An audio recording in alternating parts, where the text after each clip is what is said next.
Bonjour tout le monde, aujourd'hui je vais vous présenter Farmini, un petit jeu de Loki à partir de 5 ans pour 1 à 4 fermiers et des parties d'à peu près 15 minutes. Allez, prenez vos bottes et votre fourche, on a du pain sur la planche.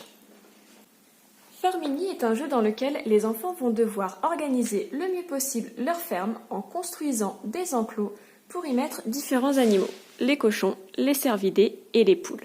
À la fin de la partie, le joueur qui aura cumulé le plus de points grâce à ses animaux et à ses champs de maïs sur son terrain remportera la victoire. Le jeu va se jouer en plusieurs tours. À son tour, le joueur va pouvoir choisir parmi les 4 cartes qui sont présentes, une carte à mettre dans sa ferme. Les règles de pose sont plutôt simples. Il suffit simplement de faire correspondre 2 paysages. Typiquement, là, les 2 barrières doivent se correspondre, le placement est valide. Si je souhaitais mettre la carte ici, je peux également, puisque les 2 barrières se touchent, je pourrais le mettre également ici. En revanche, ce placement-là ne serait pas autorisé, puisque cette barrière-là ne communique pas avec une autre barrière. Une fois que le joueur a placé correctement la carte dans sa ferme, il va pouvoir révéler une nouvelle carte, et ça sera au tour du joueur suivant. Il existe plusieurs types de cartes. On va avoir les cartes enclos, dont les formes sont assez différentes, vous pouvez le voir tout sur les cartes. Il va y avoir certains enclos où il y a des abreuvoirs avec des mares pour les cochons. Ça n'importe pas grand-chose si ce n'est le côté esthétique. Et il y a également les cartes sur lesquelles il y a des champs de maïs.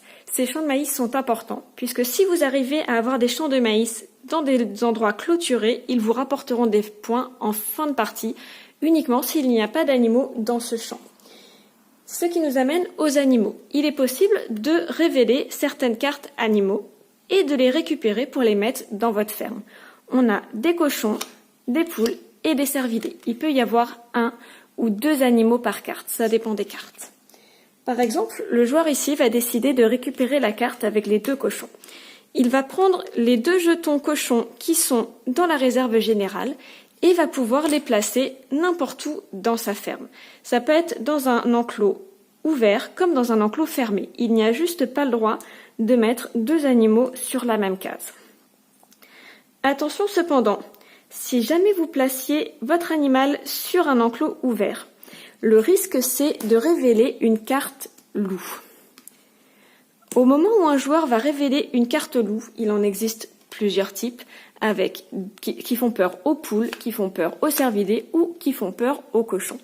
Donc dès qu'un joueur va révéler une carte loup, tous les joueurs vont devoir regarder quel animal le loup fait fuir. Et si jamais vous avez ce type d'animal, donc ici c'est un cochon, si vous avez des cochons qui se trouvent dans des enclos non fermés, malheureusement, ces animaux-là vont devoir fuir et être remis dans la réserve. Donc ici, j'ai bien un cochon qui est dans un enclos non fermé.